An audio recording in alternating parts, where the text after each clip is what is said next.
বিমান দুর্ঘটনায় বাশার আল আসাদ কি সত্যিই মারা গেছেন? রাজধানী দামেস্কে বিদ্রোহীদের প্রতিরোধের মুখে পালিয়েছেন সিরিয়ার প্রেসিডেন্ট বাশার আল আসাদ, কিন্তু বর্তমানে তিনি কোথায় রয়েছেন সেই বিষয়ে বিস্তারিত কোনো তথ্য পাওয়া যাচ্ছে না। গুঞ্জন ছড়িয়েছে পালানোর সময় তার বিমানটি বিধ্বস্ত হয়েছে। ধারণা করা হচ্ছে ক্ষমতাচ্যুত আসাদ ওই বিমানে ছিলেন। দুর্ঘটনায় আসাদ নিহত হতে পারেন বলে দুটি সিরিয়ান সূত্রের বরাত দিয়ে জানিয়েছে টাইমস অফ ইসরায়েল। সিরিয়ার সরকারি টেলিভিশনে সম্প্রচারিত এক ভিডিওতে বাশার আল আসাদকে উৎখাত করা হয়েছে বলে ঘোষণা করেছে বিদ্রোহী গোষ্ঠী হায়াত তাহরির আল শাম।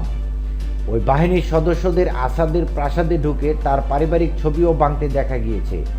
কিন্তু কোথায় গেলেন আসাদ? প্রথমে শোনা গিয়েছিল এক বিমানে করে কোনো অজানা গন্তব্যে পালিয়ে গিয়েছেন। এর পরপরই জল্পনা তৈরি হয়েছে পালানোর সময় তার বিমানটিকে গুলি করে ধ্বংস করে দিয়েছে বিদ্রোহীরা। তবে তুরস্কের পররাষ্ট্রমন্ত্রী ফরাসি বার্তা সংস্থা এএফপিকে বলেছেন বাশার আল আসাদ সম্ভবত সিরিয়ার বাইরে রয়েছেন। যদিও সিরিয়ার দুটি নিরাপত্তা সূত্রের বরাত দিয়ে ব্রিটিশ বার্তা সংস্থা রয়টার্স বলছে প্রেসিডেন্ট বাশার আল আসাদের বিমান দুর্ঘটনায় মারা যাওয়ার উচ্চ সম্ভাবনা রয়েছে, কারণ দামেস্ক থেকে তাকে বহনকারী বিমানটি উড্ডয়নের কিছুক্ষণ পর উপকূলীয় এলাকায় গিয়ে অনেকটা আকস্মিকভাবে দিক পরিবর্তন করে। বিমানের এই দিক পরিবর্তন নিয়ে রহস্য তৈরি হয়েছে। ওপেন সোর্স ফ্লাইট ট্র্যাকার থেকে জানা যাচ্ছে দামেস্ক থেকে ছেড়ে যাওয়া শেষ বিমানটি ছিল একটি ইলিউশিন 76 প্লেন, যার ফ্লাইট নম্বর ছিল সিরিয়ান এয়ার 9218। ধারণা করা হচ্ছে এই উড়োজাহাজটি আসাদকে বহন করেছিল। এটি বিদ্রোহীরা বিমানবন্দর নিয়ন্ত্রণে নেওয়ার ঠিক আগে উড্ডয়ন করে। এটি প্রথমে পূর্ব দিকে উড়ে যায় এবং পরে উত্তর দিকে মোড় নেয়, কিন্তু হোমসের উপর দিয়ে চক্কর কাটার সময় এর সিগন্যাল হঠাৎ হারিয়ে যায়। এই জল্পনা তৈরি হয়েছে খালেদ মাহমুদ নামে এক মিশরীয় সাংবাদিকের একটি সোশ্যাল মিডিয়া পোস্ট থেকে। পোস্টে তিনি অনলাইন ট্র্যাকার flightradar24.com থেকে একটি বিশেষ বিমানের ফ্লাইট ডেটা পোস্ট করেছেন। দেখা যাচ্ছে বিদ্রোহীরা ঠিক যে সময় সিরিয়ার রাজধানী দখল করার দাবি করেছে সেই সময় সিরিয়ার এয়ারের একটি বিমান দামেস্কের বিমানবন্দর থেকে উঠছিল। ইলিউশিন IL-76 নাম্বারের বিমানটি প্রথমে সিরিয়ার উপকূলীয় অঞ্চলের দিকে যাচ্ছিল, তবে হমস শহরের কাছে আচমকা বিমানটি ইউটার্ন নেয়। কয়েক মিনিট বিপরীত দিকে উড়ার পরই বিমানটি রাডার থেকে অদৃশ্য হয়ে যায়। ফ্লাইট রাইডারের তথ্য অনুযায়ী বিদ্রোহীরা সিরিয়ার রাজধানী দামেস্কে দখল নেওয়ার খবর ছড়িয়ে পড়ার পরই একটি বিমান দামেস্কের বিমানবন্দর থেকে উড্ডয়ন করেছে। বিমানটি প্রাথমিকভাবে সিরিয়ার উপকূলীয় অঞ্চলের দিকে উড়েছিল। ওই অঞ্চলটিতে আসাদ সমর্থিত আলাউইদ সম্প্রদায়ের শক্ত ঘাঁটি রয়েছে, কিন্তু সেখানকার আকাশে পৌঁছানোর পর আকস্মিক ইউটার্ন নেয় বিমানটি।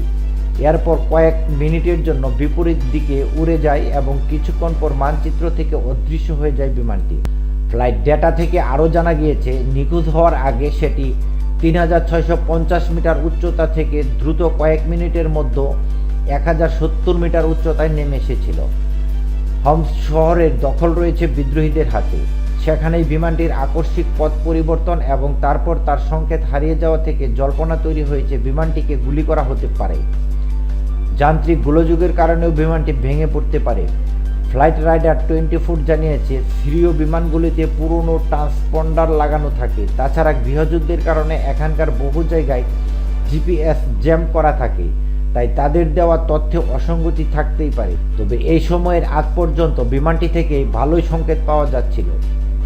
জালালি বলেছেন দেশের এই ক্রান্তিকাল অতিক্রমের জন্য তিনি বিদ্রোহী কমান্ডার ইসলামীপন্থী সশস্ত্র বিদ্রোহী গোষ্ঠী হায়াত তাহরির আল শামের প্রধান আবু মোহাম্মদ আল জোলানের সাথে আলোচনার জন্য যোগাযোগ করছেন, যা দেশটির রাজনৈতিক ভবিষ্যৎ গঠনের প্রচেষ্টায় উল্লেখযোগ্য অগ্রগতি বলে মনে করছেন বিশ্লেষকরা।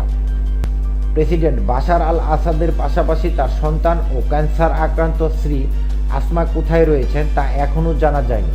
তবে সিরিয়ার এই প্রেসিডেন্ট মধ্যপ্রাচ্যের দেশ সংযুক্ত আরব আমিরাতে পৌঁছেছেন বলে গুঞ্জন ছড়িয়ে পড়লেও আমিরাতের প্রেসিডেন্টের কূটনৈতিক উপদেষ্টা আনোয়ার গারগাস বলেছেন আসাদ সংযুক্ত আরব আমিরাতে আছে কিনা তা তিনি জানেন না। বাহরাইনের মানামা সংলাপে সাংবাদিকদের সঙ্গে আলাপকালে আনোয়ার গারগাস সংযুক্ত আরব আমিরাতে আসাদ আশ্রয় নিতে পারেন এমন জল্পনার বিষয়ে মন্তব্য জানতে চাইলে তিনি অস্বীকৃতি জানান। তিনি বলেন লোকজন জানতে চাইছেন বাশার আল আসাদ কোথায় যাচ্ছেন। সত্যি দিনের শেষে এটি ইতিহাসের একটি পাদটীকা।